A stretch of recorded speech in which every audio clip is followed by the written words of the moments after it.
And then we did our usual question, what's the one thing you're not talking about? And paraphrasing, you basically said, if you keep demonizing young men and, behaving towards them in ways that are unconstructive, good men, I hope that includes the three of us, are not actually going to be able to control what comes after that.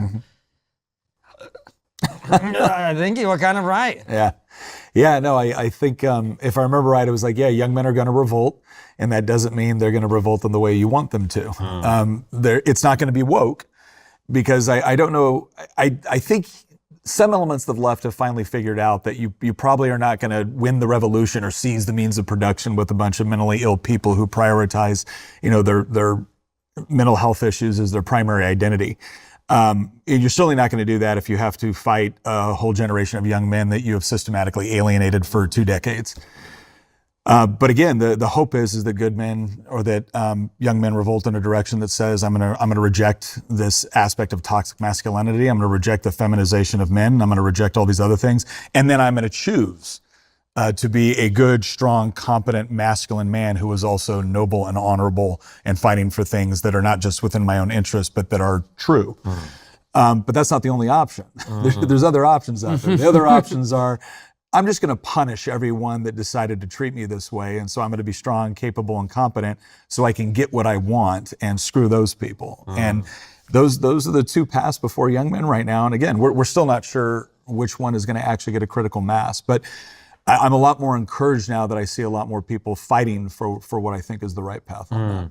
And of course, I think one of the reasons that the reaction to the horrific assassination of Charlie Kirk was so strong was that he was doing that for young people. He was leading them towards God, towards family, towards children, towards service.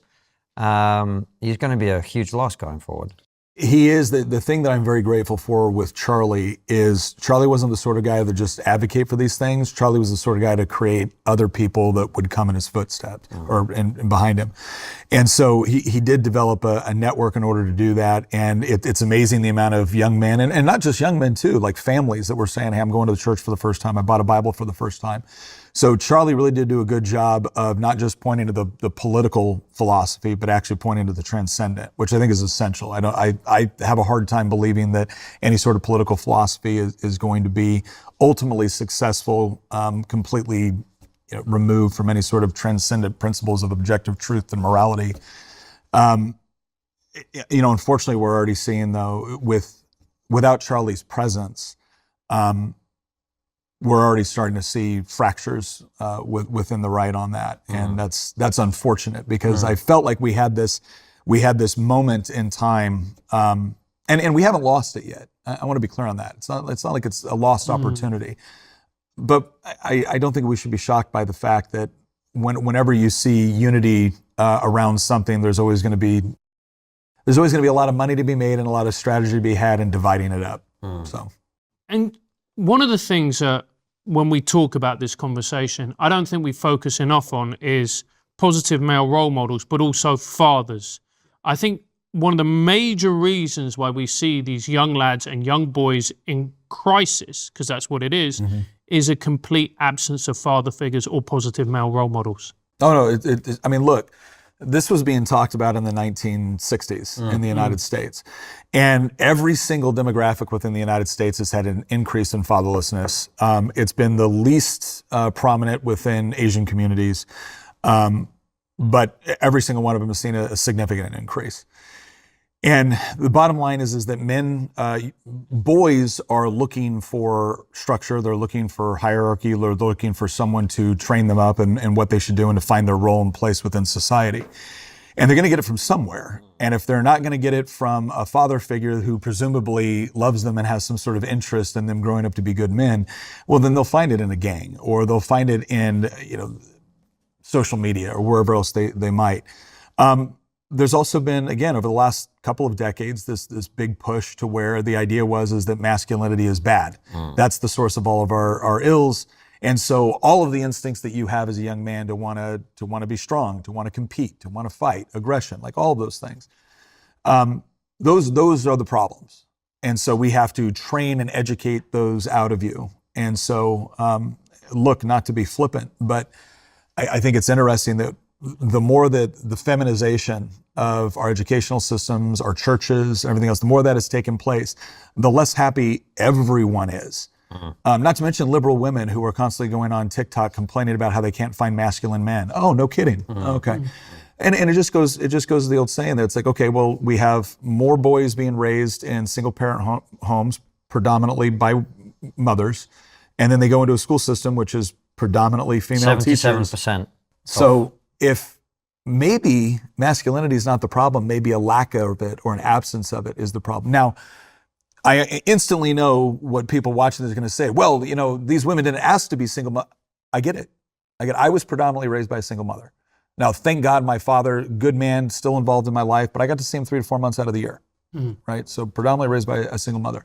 I understand that the vast majority of them didn't sign up for that. But I also think we need to recognize that there is something going on in this country when the vast majority of young women don't list family or having kids or getting married as like anywhere near their top priorities.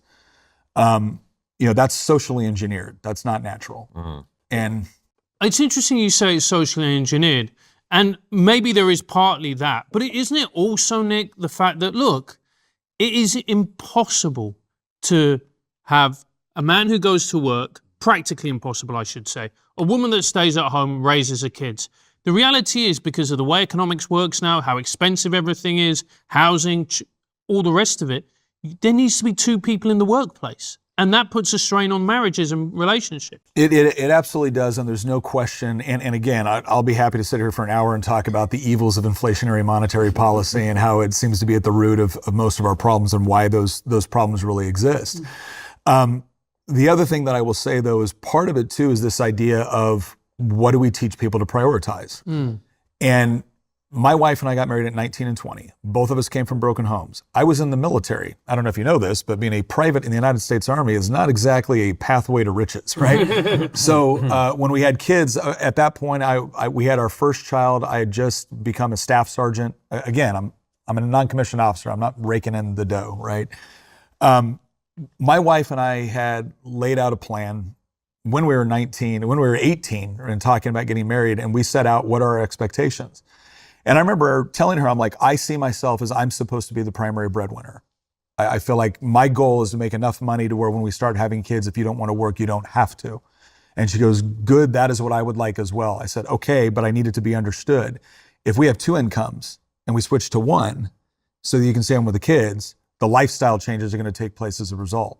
And her attitude was like, well, yeah, of course. A lot of people don't have those conversations. There's these expectations that, well, we're never going to make sacrifices in an economic environment in order to prioritize other things. And so a lot of this, it is amazing at how much you can actually accomplish when both of you are on the same sheet of music, both of you have the same priorities and expectations. And they were like, so yeah, did we make as much money, have as nice a house, have as nice a clothes, furniture, car? Nope. But I have an outstanding relationship with all 3 of my kids, and they're now 22, 20, and 17, and I like being around all of them. As I like to say, they love Jesus and they can't stand Karl Marx. Mission accomplished. Nick, I want us to have a conversation about something that I don't think it gets talked about, and you know, for the reasons that you somewhat alluded to, which is that women will not be able to teach men to be men as well as men. I know, you know, the internet is going to explode now, this crazy idea, but I sort of think that's probably true. No, it's absolutely 100% true. I was... Yeah. And well, can we just say something in the reverse? Sure. We need women to actually help raise daughters, right? Like, I can't. I hope I was a very good father to my daughters based off my relationship. The feedback they have given me seems to suggest that I was a good dad. But none of them will tell you, oh yeah, dad was all I needed, right? Yeah, they needed mom too. Right.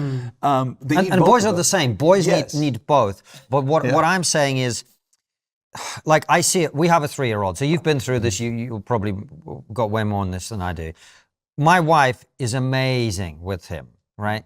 But there's just 1 or 2 things that as a woman, not everybody, there are women who are brilliant at doing this, but as a woman, generally speaking, it's harder for them to deal with the fact that a boy is aggressive. He might start hitting, and that has to be channeled. You're remembering that, you know, there's just a few things that as a guy, you just understand because it sort of exists in the realm of guys, and women are not necessarily even privy to. Like, I know for a fact that there are certain ways that I can behave that will cause you to punch me in the face. Yeah. And so I know that I have to modulate my behavior to make sure that doesn't happen, because that wouldn't end well for me, right? So the presence of the potential of violence is always at some level in our minds, and therefore we have to act accordingly. And that is something I think is very, very difficult for a woman to understand and to teach her sons. Oh no, it absolutely is. I remember having this conversation with my wife the first time my son got into an altercation, and her inclination, because he was still pretty young, but he was old enough, and that's important, right? I allow my children to take age-appropriate risks, Right, of course, and age-appropriate challenges. And she's like, oh well, I'm going to call. I'm like, no, you're not. So what do you mean? I'm like, he's got to handle that. Why? I said, baby, your son doesn't want the bully to be afraid of you. He wants the bully to be afraid of him. And I don't know how this is going to go. He's not going to get so hurt. The other thing I always try to say is, I try to protect my kids from scars, but bruises are just a part of life. So I'm trying to protect them from things that are going to have life-altering impacts on them that could seriously hurt them spiritually, physically, emotionally. But when it comes to getting knocked on your ass, welcome to life, son. And if I don't teach you how to properly deal with that in a relatively safe environment, then you're not going to be ready for it when it happens out in the real world, and the consequences there could be significant. And it's not as if women don't understand the nature of those threats outside of the home. They just have different mechanisms of dealing with it. And I need to teach my son to be the sort of man that his wife, that his children, that his friends can reasonably count on him in a dangerous situation to be able to handle it. And the bottom line is my wife respects those qualities in me. To be honest, they don't just respect him. Women find it highly attractive in a man. It's like, okay, do you want me to convey those capabilities to your son? Yes, then you need to trust me. Just like there's times where there's times where I've wanted to engage with something with one of my daughters, and my wife has been like, baby, come here for a second. let me fill you in on what's going on. Oh, thank you. Right. That's the other thing. Right. When you have mutual respect for the idea that my wife and I are not competing on raising our children, we are cooperating in raising our children, and she has special insights and experiences, and I have special insights and experiences, and we're going to utilize these because we both know that we love each other and we love our children. And so when you support one another in that process, it's amazing what you produce. But again, I was very blessed to have a wife that understood that I needed to train a son that was one day going to be responsible for providing and protecting his family. The news doesn't just tell you what's happening. It so often tells you what to think is happening. And these days, the biggest red flag isn't what's said, it's what gets left out. That's why I use Ground News. It's the only site and app that compares coverage from across the political spectrum and highlights which stories are being ignored entirely. See for yourself at ground.news/triggernometry. Their blind spot feed is one of my favorite features. It surfaces around 20 stories a day that are being overlooked by either the left or the right. It's a simple but powerful way to track media bias in real time. Like this, NIH scientists recently published a declaration criticizing Trump's cuts to public health research. That's a major move, and yet only 2% of the coverage came from right-leaning outlets. A new study found that 2024 saw the most armed conflicts globally since 1946, a staggering statistics. But you would have missed it if you'd only read left-wing news sources. Ground News gives you the full picture: headlines, ownership, bias ratings, and context, so you can actually understand what's going on, not just react to what you're told. Head to ground.news/triggernometry for 40% off their Unlimited Vantage plan, the same one we use, and start thinking for yourself. And the other thing as well, I think, and by the way, your point about how men and women can teach, when my son was a baby, I was just standing there observing and making notes, oh, she did that, okay. And by her example, she showed me all the stuff that you're supposed to do in that time. So we learn from each other. But when we're talking about young boys, and you talked about fatherlessness, lack of male role models, I think this is where some of these things are coming from, because the other thing is men are just fundamentally, I think, much more comfortable with aggression. Yeah. We just know it's part of life, whereas for a woman, it's a very unpleasant thing to even deal with, particularly male aggression.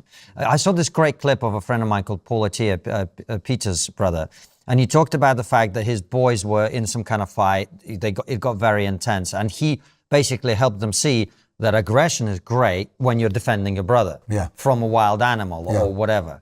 And that's, I think, another thing that has perhaps been suppressed, where you now see it come out in unpleasant ways, where it's like you haven't been taught that aggression is useful and good, just it's got to be channeled right. Because sometimes I feel the female reaction is to just go, let's shut this down, you know? Yeah, well, and the problem is that you can't totally shut it down. You can't extinguish it. No. And you don't want to, because no civilization in history has ever been protected by docile, weak men that were afraid of conflict. That's just not how that happens.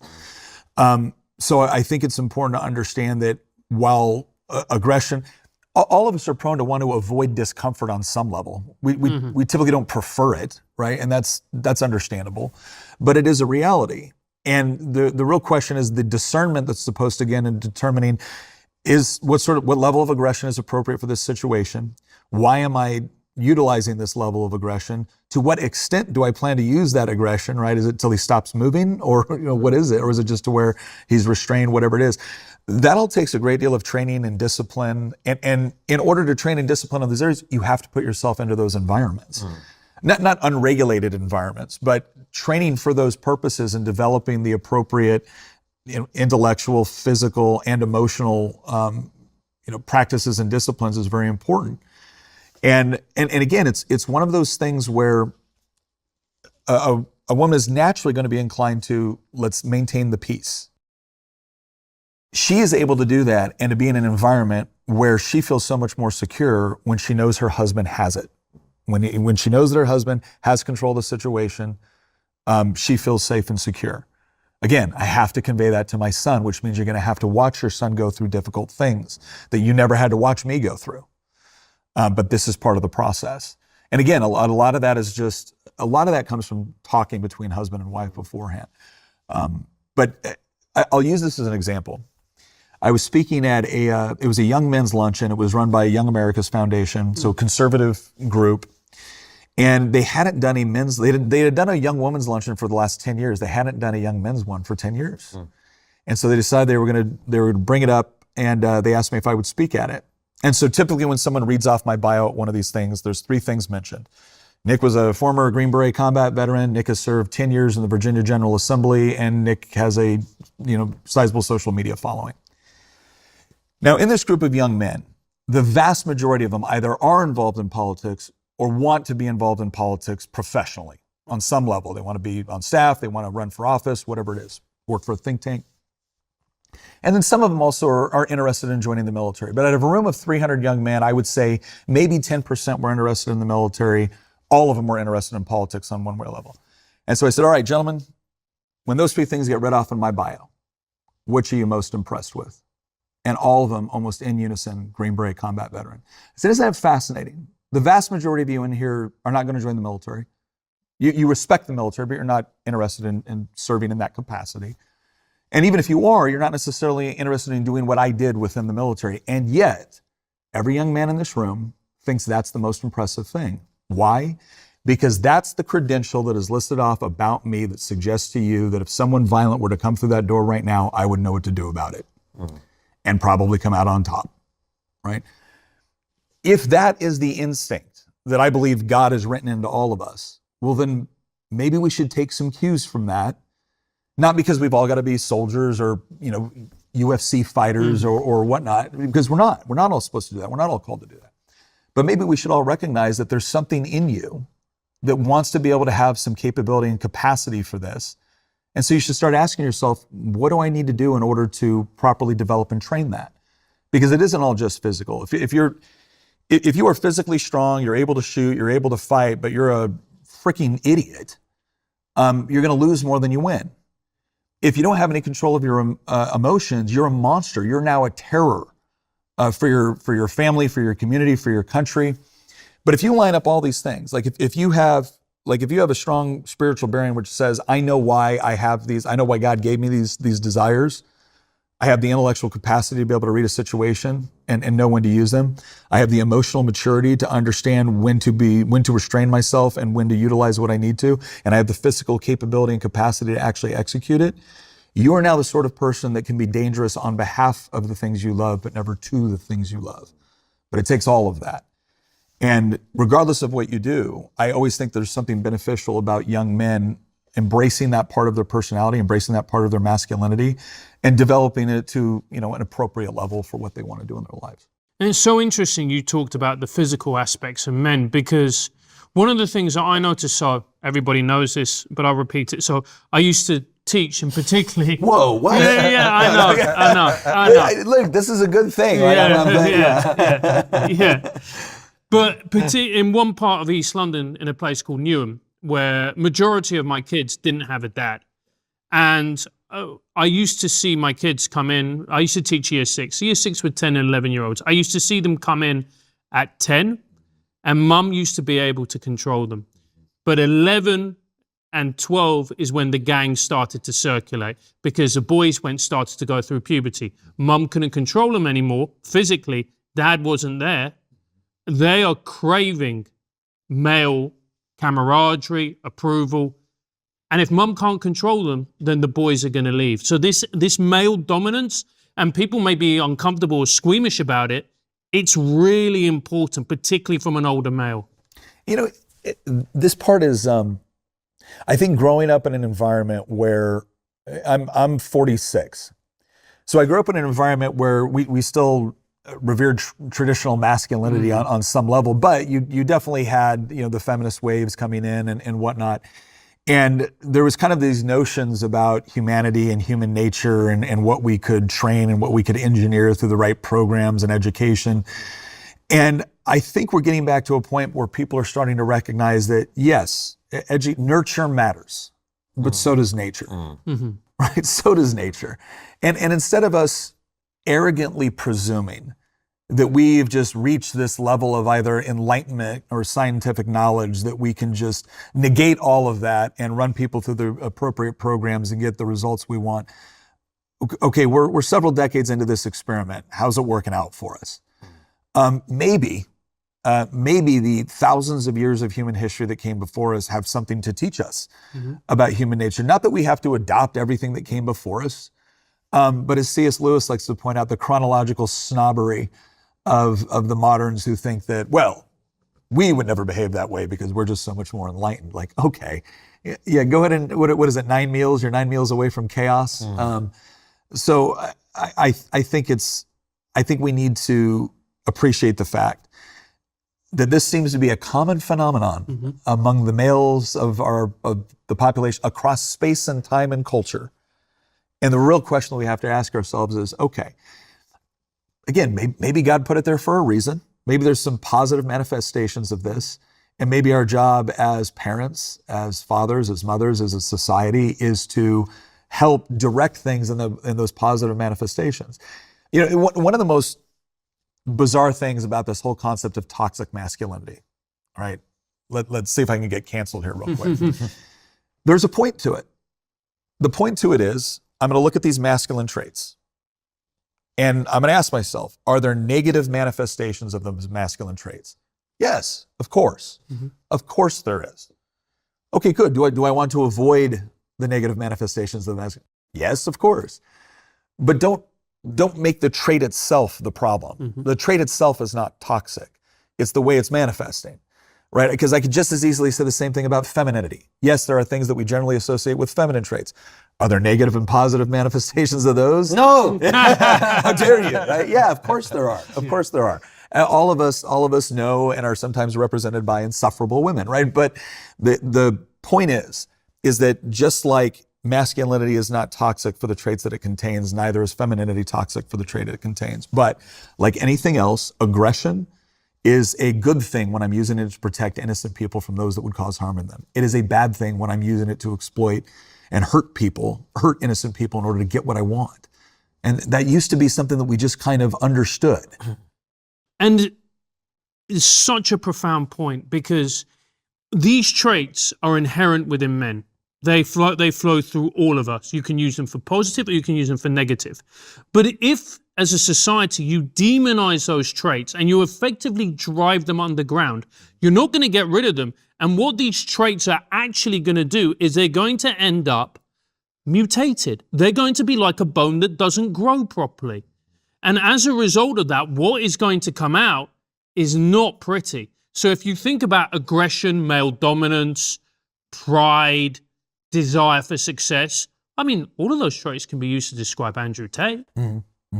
And maybe Andrew is a result of a society that has demonized men and the instincts that we have to such a point where they naturally gravitate towards a character like that. Well, I think, so first of all, I think it's absolutely true that when it is one thing to not teach a young man the way to develop those traits. It is another thing to demonize those traits, right? When you fail to teach them, they might go to a gang or they might do something else, who knows. When you demonize them as society, you actually pervert this entire process in a way that is far more dangerous. It's almost like this, you read the stories of some of the most ruthless, brutal serial killers, and what do you find? You typically find people with not always, typically find people that really, really weird, strange, bad, domineering relationships with their mother, either absent fathers or kind of like really, really weak, docile fathers. And so that manifests that, so now that you've put them in a completely feminized environment, that created a positive result. No. They have this incredibly perverse way that they look at women. It's not at all healthy. It ends up being brutal and even murderous at times. And so I think it's important to understand that it is one thing to ignore those traits. It is another thing to demonize them. And both of them are bad, but the demonization of those traits is even worse. Because like you said, you don't get rid of them. They're just left to fester and manifest in other ways. When it comes to things like, Andrew Tate, one of the things I always warn pastors about is I'll say, look, anybody that looks at what I say and what I believe and what I advocate for on what I call biblical masculinity, but just traditional masculinity, nobody could look at what I'm saying and come to be confused that I disagree with a lot of the things that Andrew Tate says. But if you want to know why so many young men flock to Andrew Tate, it's not simply because the man can fight, the man's financially successful, the man is surrounded by beautiful women, right? These are all superficial things that also have meaning, but superficial things that all men are kind of drawn to. It's also because Andrew Tate was one of the few people sticking up for those young men when nobody else would.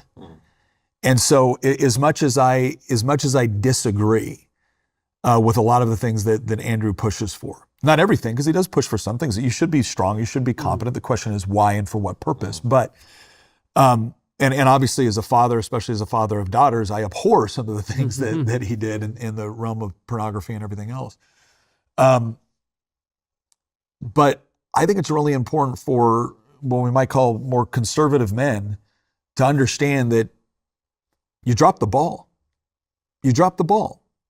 And you didn't present strong role models for people to follow. And in fact, you go into your churches and you treated Jesus like he was the fourth member of a boy band, right? You didn't talk about what it meant to be strong and noble and competent and capable.